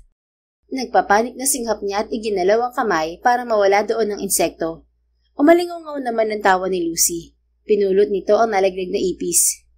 This is fake, Yaya Mary. Plastic lang to. You're so OA pala. Lumabi siya at namula ang muka nang mapagtantong marami ang napatingin sa kanya. Malay ko ba na plastic pala yan? Takot ako sa ipis Bakit nilaruan kang ganyan, Lucy? Bigay ng classmate ko. Nakangising sagot ni Lucy. Napapailing na napahawak siya sa dibdib. My goodness, tinakot mo ko dun Tilya ka pala. Bye, Yaya. Humahagig-gig na wika ni Lucy bago naglakad palayo. Sa kabila ng ginawa ni Lucy, napangiti na lang si Marigold habang sinusundan ng tingin ng alaga. Yung alaga natin, Manong, pinakot ako ng fake na ipis. Anya kay Manong dito pagbalik niya sa sasakyan. Nangiti ang matandang driver. Ganyan talaga si Lucy, Miss Mary. Kapag ganyan binibiro ka na niya, nagiging komportable na siya sa'yo. Talaga po, Manong? Naku, sana nga. Ang sungit kasi niya sa akin kapag kami ng dalawa. Napangiting sagot niya. 6 na oras ang nakalipas, paalis na si Marigold para sunduin si Lucy nang habulin siya ni Manang Lupe. Nag-text ang teacher ni Lucy, Mary. Pinapasundo siya ng teacher niya sa classroom nila. Sige po, Manang. Anya sa matanda. Pagdating ni Marigold sa classroom ni Lucy ay naabutan niyang mag-isa na lang ang bata sa silid kasama ang teacher nito. Teacher, may problema po ba kay Lucy? Tanong niya sa guro. Gusto ko lang sanang makausap ang guardian ni Lucila. May inaway kasi si Lucy kanina. Hinila niya ang buhok ng kaklase niya. Napag-ayos ko naman na sila ng kaklase niya at humingi na rin siya ng tawad. Pero sana'y mapagsabihan siya sa bahay para hindi na maulit. Wika sa kanya ng guro. Sige po, teacher. Kakausapin ko po si Lucy. Pagkatapos niyang kausapin ng guro, ay binalingan niya si Lucy na walang imik sa tabi niya. Come on, Lucy. Uwi na tayo. Tipid na tumango ang bata. Subalit sa halip na dumiretso sa parking kung nasaan ang driver, ay huminto siya sa playground ng school. Lucy, what happened earlier? Bakit mo inaway ang classmate mo? Marahang tanong niya sa alaga. Why do you want to know? Masungit na sagot nito. Kapag sinabi mo sa akin kung bakit mo inaway ang kaklase mo, hindi kita isusumbong sa daddy mo. Really, Yaya Mary? Ngumiti siya at itinaas pa ang isang kamay. Promise, hindi kita isusumbong. Pero ngayon lang dapat di ka na uulit mang-away kasi bad yun. Kumibot ang mga labi nito. Yumuko at pinaglaruan ng paa ang maliit na bato sa lupa. Sabi ni Kara, kawawa raw ako dahil wala akong mommy. At daddy lang ang meron ako. Kapag nag-asawa si daddy, iiwan niya rin ako just like mommy. Parang may pumigas sa puso niya sa narinig. Lucy, you know that's not true. Hindi ka nakakaawa. Kahit daddy mo lang ang kasama mo, you're lucky because you're so loved by him. Mahal na mahal ka ng daddy mo at hindi ka niya iiwan. Nag-angat ito ng tingin, namuo ang luha sa mga mata. I know daddy loves me, but I'm still scared. Daddy is my only family. I don't want him taken away from me. Nag-init din ang sulok ng mga mata niya. Hindi ka iiwan ng daddy mo, Lucy. Whatever happens, Yaya, even if daddy gets a girlfriend or gets married. Masuyong tumango siya at pinunasan ang luhang nalaglag sa mga mata nito. Hindi ka niya iiwan. Mahal na mahal ka ng daddy mo. Ikaw ang number 1 priority niya sa buhay. Kahit makahanap na babae ang daddy mo, hindi ka mapapalitan sa buhay niya. Ikaw ang number 1 girl niya. Always. Really? Really, really. So you don't have to be scared, okay? Your daddy will never leave you. Marahan itong tumango. Hindi mo ako isusumbong kay daddy? No, secret lang natin to, okay? Kahit si Manang, sasabihan ko na wag sabihin sa daddy mo. Basta i-promise mo sa akin na hindi ka na mga away ulit ng kaklase, okay? Kapag inasar ka nila, just ignore them or isumbong mo na lang kay teacher. Tumango ito. Okay, I promise. Ngumiti siya at masuyong hinawakan ng mukha nito. Very good, Lucy. Sumingot ang alaga bago tipid ng ngumiti. Thank you, Yaya Mary. From now on, hindi na rin kita aawayin at susungitan. Namilog ang mga mata niya. Nagdiwang ang puso niya. Really? Pwede na tayong maging friends? Muli ay tumango ito. Okay, we're friends now, Yaya Mary. Kung talagang friends na tayo, ihag mo nga ako? Ngumiti ito at niyakap siya. May init na gumapang sa puso ni Marigold. Kakaiba ang sayang hatid ng pagyakap sa kanya ng alaga. Yaya Mary? Yes? You smell so good. Natawa siya. Ikaw din, Lucy, ang bango mo. Amoy baby powder ka. Nang maghiwalay sila ay pareho silang ngumiti sa isa't isa. Magkahawak ang kamay na tinungo nila ang sasakyan. Pag-uwi sa bahay, tinulungan niya si Lucy sa mga homework nito. Yaya, how did you get friends with Daddy? Usisa ni Lucy. Naging friends kami ng daddy mo kasi tinulungan niya ako. Ikinuwento niya sa alaga kung paano sila nagkakilala ng ama nito. I didn't expect your daddy to help me. Para siyang si Superman. Nakangusong dinuro siya ni Lucy ng lapis na hawak. We're friends now so you have to be honest with me. Crush mo talaga si daddy, no? Namula ang mukha ni Marigold. Well, oo, crush ko nga daddy mo. Pero secret lang natin yun Sasabihin ko kay daddy. Nalaki ang mga mata niya. Lucy, akala ko ba friends na tayo? Mamisi ito. Joke lang, Yaya Mary. Hindi ko sasabihin kay daddy. Nakahinga siya ng maluwag.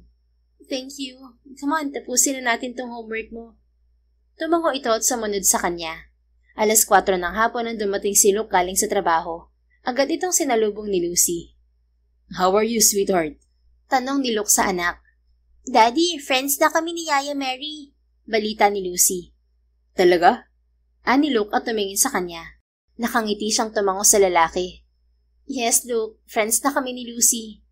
Ngumiti si Luke bago ibinalik ang tingin sa anak.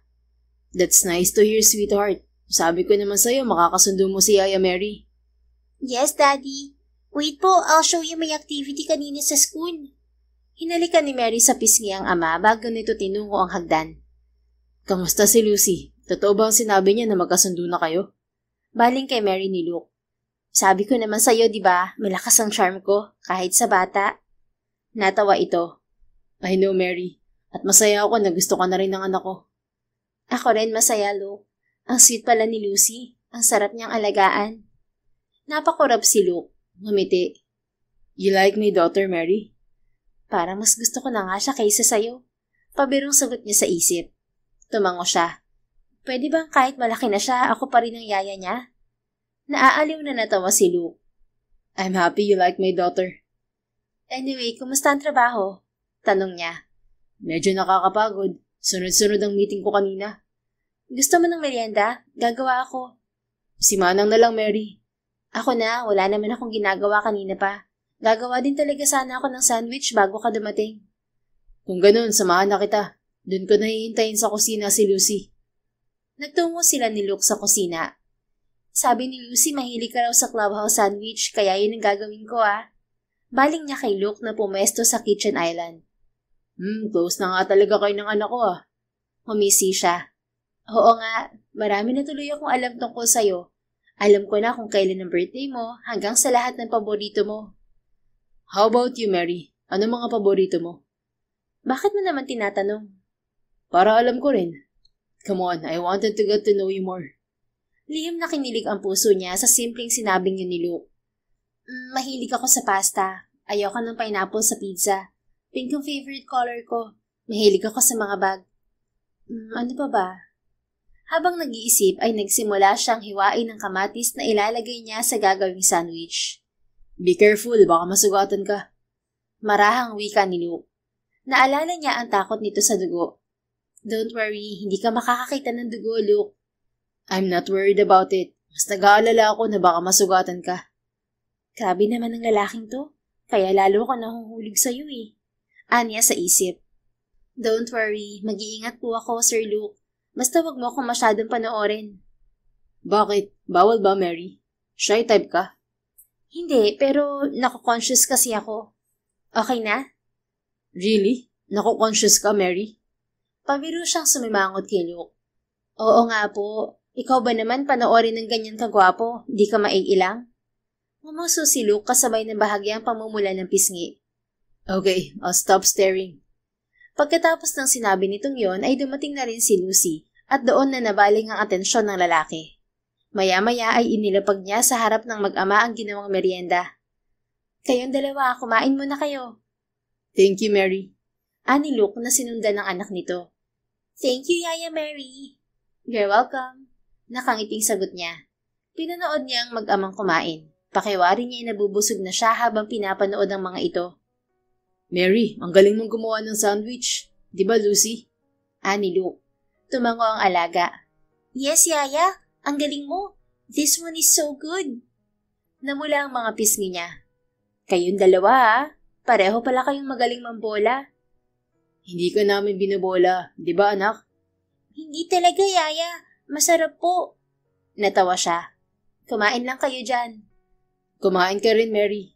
Inabot sa kanya ni Luke ang isang slice ng sandwich. Sa huli ay sinabayan na rin niyang kumain ng mag-ama. Sa sumunod na mga araw ay lalo pang napalapit si Marigold sa kanyang alaga. Gayon din sa ama nito. Nasanay na rin siya na siya ang naghahanda ng merienda pag uwi ni Luke mula sa opisina. Kahit hindi niya trabaho yun ay gustong-gusto niyang pinagsisilbihan ng mag-ama, lalo na at lagi siyang pinupuri ng dalawa. Sabado ng umaga, kasabay niyang mag-almusal ang mga to. Anong oras ka uuwi para maihatid kita, Mary? Tanong ni Luke. After breakfast siguro. You're going home, Yaya? Baling sa kanya ni Lucy. Monday to Friday lang si Yaya Mary dito sa atin, anak. She has to go home on weekends. Ngumiti siya kay Lucy. Mag-enjoy kayo ng daddy mo sa bonding niyo today, Kwentuhan mo ako next week tungkol sa movie na papanoorin niyo. Sama ka na lang sa amin, Yaya. Ani Lucy. Ha? Gusto mong sumama ako? Nabiglang tanong niya. Opo, you can go with us. Di ba, Daddy? Nakangiting tumango rin sa kanya si Luke. Kung wala kang gagawin ngayon, sumama ka na lang sa amin, Mary. Nakakahiya namang umextra sa bonding niyong mag-ama. It will be more fun with you, Yaya. Sama ka na, please. Ani Lucy at bumaling sa ama. Daddy, mag-please ka rin po kay Yaya para sumama siya. Please, Mary, go with us today. Masuyong wika ni Luke. Fine. Sasama na nga ako. Ang lakas niyong mag-ama sa akin Pumalakpak si Lucy. Malaking-malaki naman ang ngiti ni Luke. Nagwala naman ang puso ni Marigold. Itong mag-amang to, kinagayuma yata ako. Anya sa isip. Nang tanghaling yun, kasama siyang nagpunta sa mall ng mag-ama. Nanood sila ng sine tulad ng gusto ni Lucy. Pagkatapos ay kumain sila sa isang restaurant. Wait Lucy, kuhanan ko kayo ng daddy mo ng picture. Wika niya sa alaga. Inilabas niya ang cellphone at kinuhanan ng larawan ng mag-ama. Yaya Mary, kayo din ni Daddy. Daddy, punta ka sa tabi ni Yaya Mary. I'll take your picture. Wika naman ni Lucy. Sinunod ni Luke ang anak at naupo sa tabi niya. Daddy, lapit ka pa po kay Yaya Mary. Akbayan mo siya. Utos ni Lucy. Sabi ng anak ko, lapit raw ako sa'yo. Okay lang ba? Masuyong tanong ni Luke sa kanya. Okay lang, sagot niya. Ngumiti si Luke at inakbayan siya. Pasimple naman niyang inihilig ang ulo sa balikat nito. Daddy, look! You look so good together. Ang pogi mo, Daddy, at ang ganda rin ni Yaya Mary. Ani Lucy at ipinakita sa ama ang cellphone. Kinilig si Marigold sa sinabi ng alaga. Parang kailan lang ay sinusungitan pa siya ni Lucy. Ngayon ay tila nirereto na siya nito sa ama nito. Oo nga. Sang-ayon ni Luke sa anak bago bumaling sa kanya. Ang ganda mo, Mary. Idinaan niya sa pagnguso ang kilig. Naku, kayong mag-ama talaga, bolero at bolera. Kumain na nga lang kayo. Lucy, ubusin mo yung spaghetti mo. Ikaw din, Luke. Yes, Yaya Mary, sagot ni Lucy. Si Luke naman ay maamong tumango sa kanya. 7:00 na ng gabi nang magpasya silang umuwi. Habang naglalakad sila patungo sa parking ng mall ay nadaanan nila ang paboritong boutique ni Marigold. Napatitig ang dalaga sa isang nakadisplay na bag. Yun ang bag na hindi niya nabili nang putulan siya ng ama ng credit card. Gusto mo yung bag na yan, Mary? Tanong ni Luke. Hindi niya napansin na nakatingin sa kanya ang lalaki. That bag is pretty, Yaya. Komento naman ni Lucy. Oo, maganda nga. Gusto ko sanang bilhin pero wala pa akong pera. Pag-iipunan ko muna. Anya sa mag-ama. Come on, baka abutan tayo ng traffic sa daan. Dahil nga inabutan sila ng traffic, 8:00 na siya naihatid ng mag-ama sa gusali ng kondo niya. See you on Monday, Yaya Mary. Wika ni Lucy. See you, Lucy. Pwede pa kay si Yaya? Lumapit sa kanya si Lucy at hinalikan siya sa pisngi. Thank you, Lucy. How about si Daddy? Di ka mag-ask ng kiss sa kanya, Yaya Mary? Nalaki ang mga mata niya. Lucy? Joke lang po, Yaya Mary. Nang ibaling niya ang tingin kay Luke ay namumula ang mukha nito, subalit may multo ng ngiti sa mga labi. Good night, Mary. Masuyong wika ng lalaki na lalong nagpangiti sa kanya. Nang gabing yun, matagal bago nakatulog si Marigold dahil hindi na siya sanay sa sariling kama. 1 linggo pa lang siya sa bahay ni Luke, subalit pakiramdam niya ay matagal na siya sa poder ng mag-ama. Kinabukasan, araw ng linggo, inibitahan siya ng ina na bumisita sa bahay, subalit nagdahilan siya na may ginagawa. Ayaw niyang magsinungaling sa harap ng mga magulang kung ano ang trabaho niya. Sa halip na bumisita sa mga magulang ay ang pinsang si Sandra ang binisita niya. Anak ito ng nakatatandang kapatid ng kanyang ama na si Tita Serene. Matanda sa kanya si Sandra ng 5 taon. May asawa na ang pinsan at 2 anak.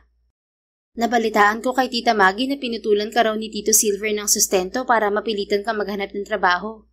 Bakit mukha ka namang hindi stressed? Mukha ka pang blooming ngayon, oh? Komento ng pinsan.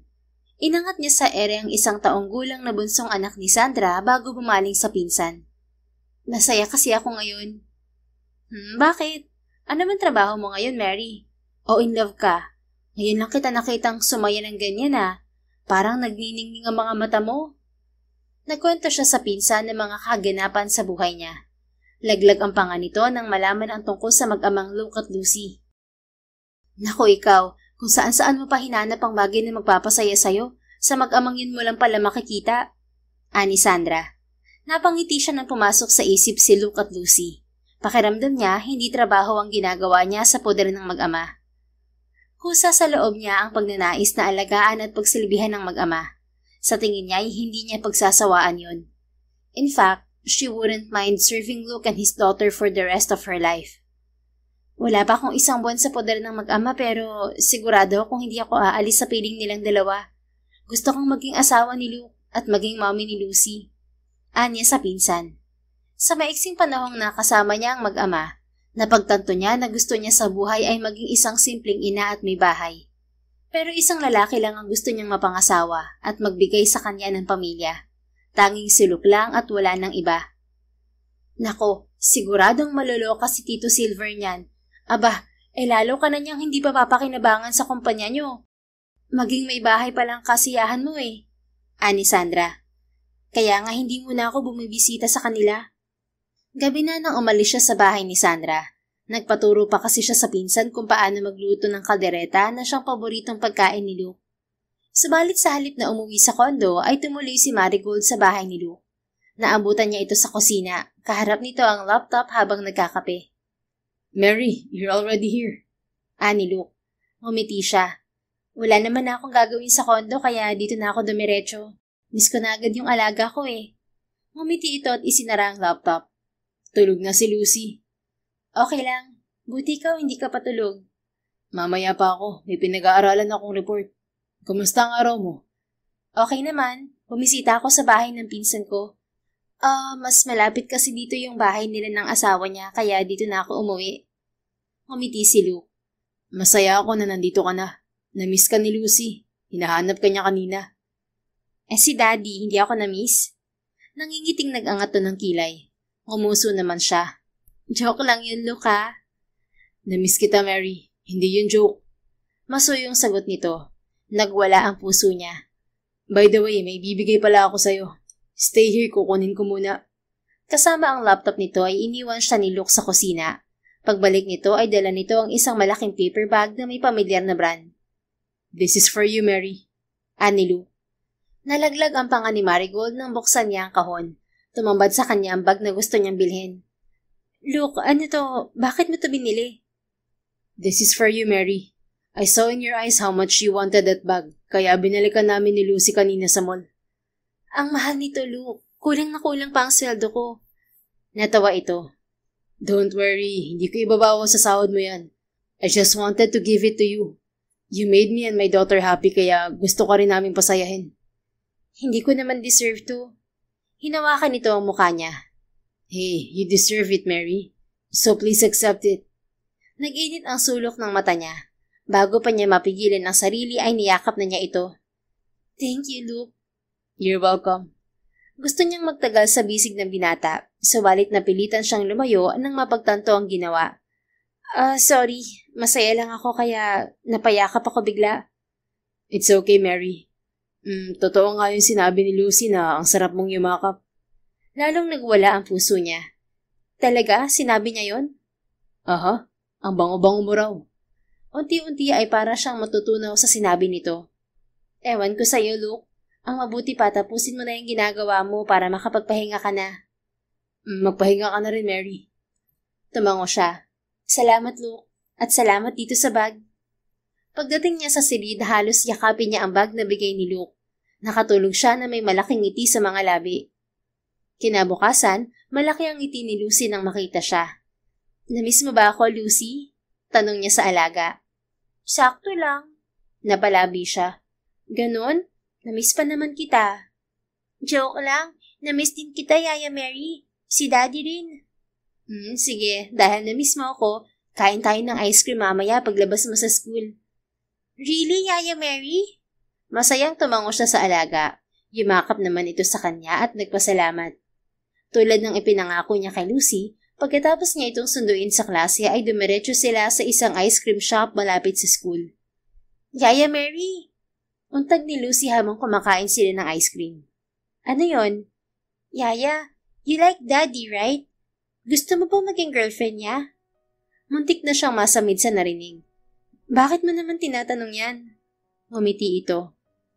I want you to know that I approve of you as Daddy's girlfriend. Namilog ang mga mata niya. Really? Opo, basta wag mo sasaktan si Daddy kasi aawayin kita. Di na rin tayo friends. Natawa siya. Anong sasaktan? Hindi ko sasaktan ng Daddy mo. Baka nga ako ang masaktan kasi hindi niya ako gusto. Di mo rin sure, Yaya Mary. Nagwala ang puso niya. Bakit? May alam ka ba na hindi ko alam? May sinabi ba sa'yo ang Daddy mo? Ngumisi ang alaga. Meron, pero secret lang namin ni Daddy. Parang tayo, may secret din tayo, di ba? Lumabi siya. Ang daya mo naman? Humalakak ito. Wala mang sinabi sa kanya si Lucy na puno pa rin ang puso ni Marigold. Bukod sa pasado na siya sa alaga, pakiramdam niya kahit papano ay may nararamdaman din sa kanya si Luke. Sa sumunod na mga araw ay lalo pang napalapit si Marigold sa mag-ama. Habang tumatagal, sa halip na magsawa siya ay lalo pa niyang gustong manatili sa piling ng mag-ama. Isang araw ng Huwebes, kararating lang nila ni Lucy mula sa school nang makatanggap siya ng tawag mula sa ina. "Mom, napatawag ka?" tanong ni Marigold sa ina. "Iha, you have to get here at our hospital. Nanikip ang dibdib ng daddy mo kaya isinugod namin sa ospital." Sagot ng ina. Nanlamig siya sa narinig. "Sige ma, pupunta agad ako." Pagbaba niya ng cellphone ay agad siyang nagpaalam kay Lucy. "I'm sorry Lucy, I have to go. May emergency ako. Yung daddy ko dinala sa ospital." Namilog ang mga mata nito. "Go Yaya Mary, I'll be fine here." Tumango siya at nagpaalam din kay Manang Lupe. "Sige na iha, umalis ka na. Ako nang bahalang magsabi kay Luke mamaya." Anang matanda. Tumango siya at nagpasalamat dito. Bago siya umalis ay niyakap siya ni Lucy. "Your daddy will be fine, Yaya Mary." Masuyong wika nito. "Thank you, Lucy." Yumakap siya pabalik at hinalikan ito sa magkabilang pisngi. Pagdating sa ospital ay dumiretso siya sa silid ng ama. Naabutan niya roon ng mga magulang. Nasa hospital bed ang daddy niya habang nakaupo sa tabi nito ang mommy niya. Agad na tumayo ang ina nang makita siya. Nilapitan naman niya ang ama. Napaiyak siya nang hawakan ng kamay nito. "Dad, nag-alala ako." Masuyo siyang tinahan ng ama. "Hey, stop crying, iha. I'm fine. Malakas pa ako sa kalabaw, oh." "Maayos na ang daddy mo, iha. Sabi ng doktor masyado lang siyang napagod sa trabaho nitong mga nakaraang linggo." Wika ng mommy niya na nasa likod nila. Nagilty siya sa narinig mula sa ina. Napalunok siya at muling bumalong ang mga luha. "I'm sorry, Dad. Kasalanan ko to. Ako yung panganay mong anak pero ako nagbibigay ng stress sa'yo. Hindi ako naging responsabling anak. Hindi kita magawang tulungan sa negosyo natin. Sariling kaligayahan ko lang ang iniisip ko." "Shh! This is not your fault, iha. Walang kasa sa akin kung hindi mo ako tulungan sa kumpanya. What we want is for you to find your happiness in life. Pero gusto lang din namin ng mami mo na matuto kang maging responsable sa buhay." "Thank you, Dad. Don't worry. Nahanap ko ng bagay na magpapasaya sa akin at hindi ko pagsasawa ang gawin sa buong buhay ko." "And what is it, iha?" Lumunok siya. "Gusto kong maging housewife." Napakurap-kurap ang ama. Napasinghap naman ng ina sa likod niya. "Ano yun, iha?" Tila hindi makapaniwalang gagad ng ama. "Gusto ko magkaroon ng sariling pamilya. Gusto kong pagsiribihan ng magiging asawa ko at mga anak namin. Gusto kong maging mabuting may bahay at ina. Yun lang ang gusto ko sa buhay na to, Dad, Mom." "Anak, bakit mo naisip yan? Did you meet someone?" Kuryosong tanong ng ina. Tumango siya. "I met someone and fell in love. His name is Lucas San Diego. Siyang nagbigay sa akin ng trabaho." Assistant? Yun ang sabi nila sa akin, anak." Wika ng ama. Kinagat niya ang ibabang labi. "Ang totoo, Dad, yaya ako ng anak niya." Malakas na napasinghap ang ina, subalit nagpatuloy siya. "Luke is a single father. I fell in love with his daughter the way I fell for him. The past few weeks were the happiest of my life, Dad, Mom. Kung papalarin at gusto rin ako ni Luke, gusto ko makasama siya habang buhay. Gusto kong bumuo ng pamilya kasama nila ng anak niya." Lumunok siya at sinalubong ang mga mata ng ama. "Yes, I'm a Buena Vista, Dad. But I'm sorry I'm not like you. Hindi ako tulad yun ni na lolo na may hilig sa negosyo. Hindi rin ako tulad ng mga pinsan ko na career-oriented at may mataas na pangarap sa buhay. Simple lang ang gusto ko, ang sumaya sa piling ng mga taong mahal ko." Masuyong umiti ang kanyang ama. "Your mom and I just want the best for you, iha. But we won't hinder your happiness. Susuportahan ka namin ng mami mo kung saan ka magiging masaya." "Thank you, Dad." Niyakap niya ang ama. Ilang sandali pa'y pumasok ang doktor upang i-check ang ama. "Narinig mo ang sinabi ng doktor, Dad? Kailangan mo magpahinga, kaya ako muna bahala sa kumpanya." Anya sa ama. "You don't like working in our company." "Pansamantala lang naman, Dad, para makapagpahinga ka." Don't worry, hindi ko pababayaan ang kumpanyang pinaghirapan mong itaguyod. Kung sakaling hindi ko kaya, manghihingi ako ng tulong sa mga pinsan ko. I'm sure they're all willing to help. Kumislap ang mga mata ng ama. I'm happy I'm hearing this from you, Iha. Bahagya siyang natawa. Well, I'm trying my best to be responsible now.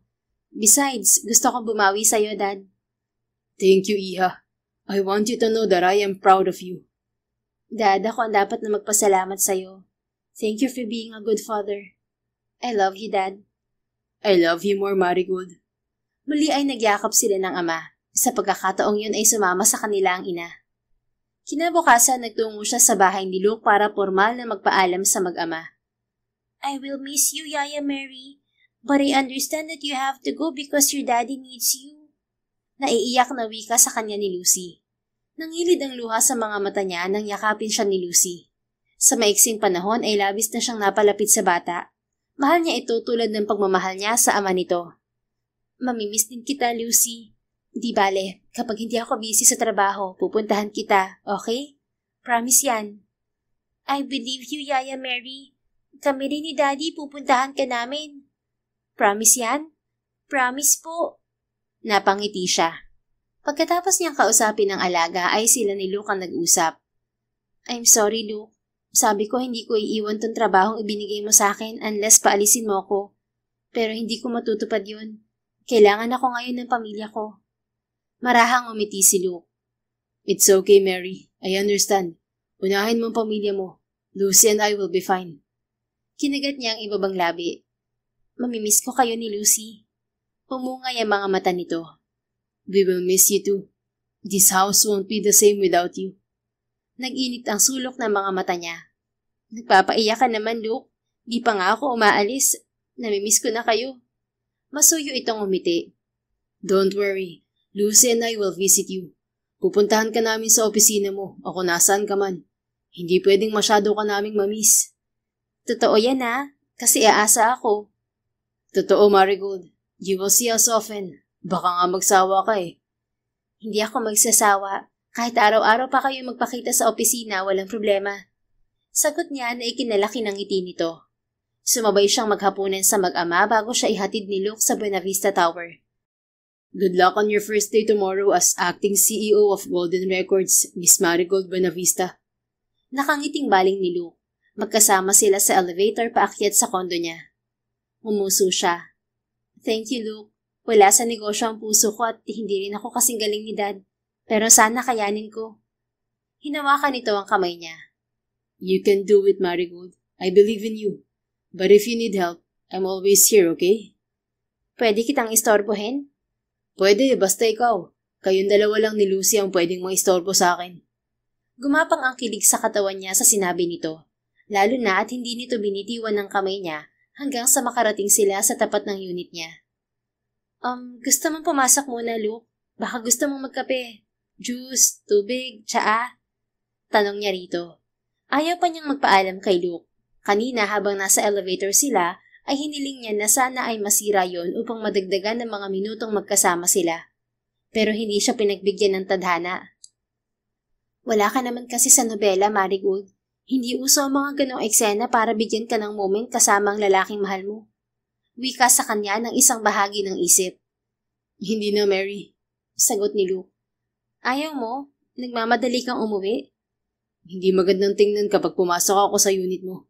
Walang ibang tao dyan maliban sa ating dalawa. Ha? Tumira naman ako sa bahay niyo Hindi naman tayong dalawa lang ang nandun, Mary. Ang gentleman mo naman, Luke. Tila naaaliw na natawa ito bago pinisil ang ilong niya. Sige na, pumasok ka na. Habang hindi pa nagbabago ang isip ko. Pwedeng baguhin ang isip mo? Huwag kang makulit, Mary. Natawa rin siya at ngumuso. Pwede mag-request? Anong request? First day ko ulit bukas sa kumpanya bilang acting CEO pa. Pahingi naman ng good luck kiss What? Good luck kiss po, Sir Luke. Bago pa siya mawalan ng lakas ng loob, ay mabilis na ninakawan na niya ito ng halik sa labi. Tulala si Luke sa ginawa niya. Kinabahan siya at naghintay sa negatibong reaksyon nito. Subalit tanging pag-angat ng kilay ang ginawa ni Luke nang makabawi. That's not how you do a good luck kiss, Miss Marigold Buena Vista. Paano pala, Mr. Lucas San Diego? Ganito. Pagkatapos nitong sabihin yun ay ikinulong nito ng palad ang mukha niya at siniil siya ng mariing halik sa mga labi. Tila pansamantalang huminto ang tibok ng puso ni Marigold. Tila siya inililipad sa ulap sa bawat pag-angkin ng mga labi ni Luke sa kanya. Open your mouth, baby. Masuyong sambit ni Luke sa gitna ng mga halik nito. Lalo pa niyang ibinuka ang mga labi at sa pagkakataong yon, nagawa na niyang tugunin ang halik nito. Pareho nilang habol ang hininga nang maghiwalay sila. Good night, baby. Good luck for tomorrow. Masuyong sambit ni Luke. Pinatakan siya nito ng masuyong halik sa noo bago ito umalis. Tulala si Marigold pagpasok sa condo unit. Para siyang tangang napahawak sa mga labi. Hinalikan ako ni Luke. Hindi lang basta kiss yun. Tinawag niya rin akong baby. Ibig sabihin, gusto niya rin ako. Masayang wika niya sa isip. Hindi mapuknat ang ngiti niya hanggang sa dalawin siya ng antok. Kinabukasan, nagsimula ang unang araw niya bilang acting CEO ng kumpanya ng ama. Upang makapag-focus sa trabaho, pansamantala niyang inalis sa isip ang halik na namagitan sa kanila ni Luke. Kahit gusto niyang linawin mula sa lalaki ang ginawa nito, alam niyang hindi yun ang tamang oras para doon. Kailangan niyang unahin ng trabahong ipinagkatiwala sa kanya ng ama. Ma'am, ito po yung report galing kay Mr. Raimundo. Wika kay Marigold ng sekretarya ng ama pagbalik niya sa opisina. Galing kasi siya sa importanteng meeting. Thank you, Pia. Wala bang tumawag o bumisita dito kanina habang wala ako? Wala naman, ma'am. May inaasahan po ba kayo?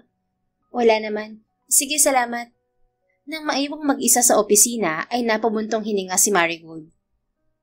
Lumipas pa ang mga araw. Mula noong ihatid siya ni Luke sa unit niya ay hindi pa sila nagkakausap ng binata. Minsan lang siyang tinext ni Luke para mag-good luck, subalit hindi na nasundan yun. Sa kasalukuyan ay Biyernes na at 5 araw na siya bilang acting CEO ng kumpanya. Alam ko namang busy siya, pero miss na miss ko na siya, pati ang anak niya. Sabit niya sa hangin. 5 araw pa lang na hindi niya nakita si Luke, subalit miss na niya ang mag-ama. Kapag natapos ng trabahong iniwan sa akin ni Dad, humanda siya. Hindi ako papayag na hindi niya panagutan ng paghalik niya sa akin. Pagpapatuloy niya. 1 oras ang nakalipas ay nagkaroon siyang muli ng meeting. Pasado 5:00 na ng hapon natapos yun. Pagkabukas niya ng pinto ng kanyang opisina, nabigla siya nang abutan sa loob ang lalaking laman ng isip niya. Luke? Napakurap-kurap siya upang siguruhin hindi siya dinadaya ng paningin. Anong ginagawa mo rito? Bumaba ang tingin niya sa bulaklak na hawak nito. Isa yung malaking pumpon ng Marigold. Hi, Marigold. Ngumiti sa kanya si Luke at unti-unting lumapit. Bakit may bulaklak ka? Para sa'yo. Lumabi siya. Ano to? Apology kasi 5 days kang walang paramdam? Pumungay ang mga mata nito. I'm sorry about that. Kahit gusto kitang puntahan, hindi pwede. Bakit? Nagpunta ako sa bahay niyo para kausapin ng mga magulang mo. Namilog ang mga mata niya. Ha? Walang nabanggit sa akin sina Mommy. Nagpaalam ako sa mga magulang mo na maniligaw ako sa'yo. Your father gave his approval pero sinabi niya na maghintay ako ng 5 araw bago kita kausapin. Nahayaan kitang maka-adjust muna sa malaking responsibilidad na iniwan niya sa'yo. Nagwala ang mga paru-paro sa tiyan niya. Manliligaw ka? Bakit? Are you in love with me too? Puno ng pagsuyong umiti si Luke. Mahal kita, Marigold. I have loved you from the first day I saw you. Bago kita nakilala, kontento na ako sa buhay ko. Masaya ako sa buhay ko na si Lucy lang ang kasama ko. Masaya ako na kaming dalawa lang. I accepted that I will no longer find someone else in this lifetime. Pero dumating ka, binago mo ang buhay ko, namin ang anak ko. Habang nakakasama kita, habang nakikita ko kung gaano mo pinapahalaga ng anak ko, lalo ako nahuhulog sa'yo. Lalong lumalim ang nararamdaman ko. Sunod-sunod na bumagsak ang mga luha ni Mary. Mahal din kita, Luke. Mahal kita nung una pa lang kitang nakita. Nung hinabol mo ang hold-upper para bawiin ang bag ko. Nung umiti ka pagkatapos mong magising sa bisig ko na para bang wala lang sa'yo ang ginawa mo. Doon pa lang nahulog na ako sa'yo. Lalo pa kitang minahal nung nakita ko kung gaano kakabuting ama sa anak mo. Habang nakakasama ko kayo ni Lucy, hindi lang ikaw ang minamahal ko. Nahuhulog na rin ako sa anak mo. And my daughter loves you too, Marigold. Talaga? Oo. Bago ka pa umalis, kinausap ko na si Lucy. I've already told her my feelings for you. Naliligawan kita. Na gusto kitang maging girlfriend. At kalaunan maging asawa. She said yes to all of those, Mary. Gusto ko rin daw niyang maging mommy sa hinaharap. Lalo siyang napaiyak. Gusto ko rin maging anak si Lucy. Gusto ko siyang alagaan at gabayan sa paglaki niya. Gusto ko kayong alagaan mag-ama at pagsilbihan habang buhay. Simula nang makasama ko kayo, natuklasan ko kung ano talaga ang gusto ko sa buhay. I wanted to be a good wife and a good mother, Luke. Simple lang ang pangarap ko, ang bumuo ng pamilya kasama ka. Masuyo nitong tinuyo ang mga luha sa pisngi niya. Kung ganun, pwede ba akong manligaw para isang hakbang na tayo palapit sa pangarap mo? Isang hakbang lang? Bakit hindi natin gawing 10 hakbang? Manliligaw ka pa, willing na akong pakasalan ka. Kung ganun, will you marry me? Bigla ay lumuhod ito at inilabas ang isang singsing. Napasinghap siya. Teka, may singsing ka na? Yeah. Nung kinausap ko ang daddy mo, sinabi ko na plano kitang pakasalan. I love you so much, Marigold. Binigyan mo ng liwanag ang buhay namin ng anak ko. Tulad mo, gusto kong makasama ka habang buhay. Gusto kong bumuo ng pamilya kasama ka. Hindi ko na alam kung ano ang buhay ko bago ka dumating, Marigold. So please marry me and be my wife. Sunod-sunod ang tango niya. I will marry you, Luke. Masuyong isinuot ni Luke sa kamay niya ang singsing bago sila nagsalo sa isang matamis na halik. I can't wait to build a family with you, Marigold.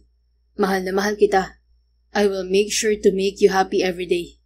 Magiging masaya ka sa piling ko at hinding-hindi mo na naising umalis. Nangangakong sambit nito nang pakawalan ng mga labi niya. I don't think I could ever leave you, Luke. Mahal na mahal kita.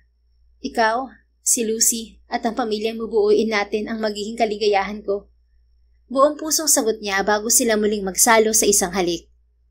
Paglabas nila sa opisina ay inuwi siya ni Luke sa bahay nito. Masayang-masaya si Lucy nang ibalita nila ang pagpapakasal nila ng ama nito. Can I call you mommy now, Tita Mary? Tanong nito.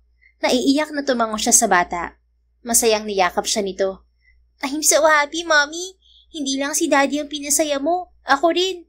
I'm so happy may mommy na ako. I'm so happy too, Lucy, anak. Pero mas magiging happy ako kapag binigyan niyo ako ng baby sister or baby brother.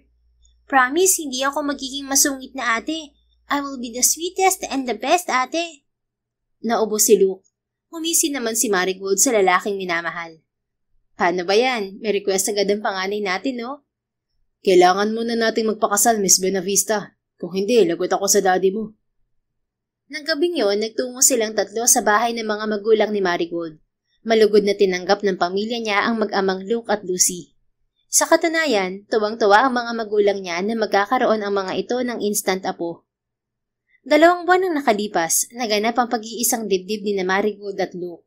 Present ang buong pamilya nila sa espesyal na araw na yon. Bilang asawa ni Marigold, si Luke ang naging katulong ng kanyang ama sa pag-aasikaso sa kumpanya nila habang nag-aaral pa sa Amerika ang nakababatang kapatid na si Sylvester.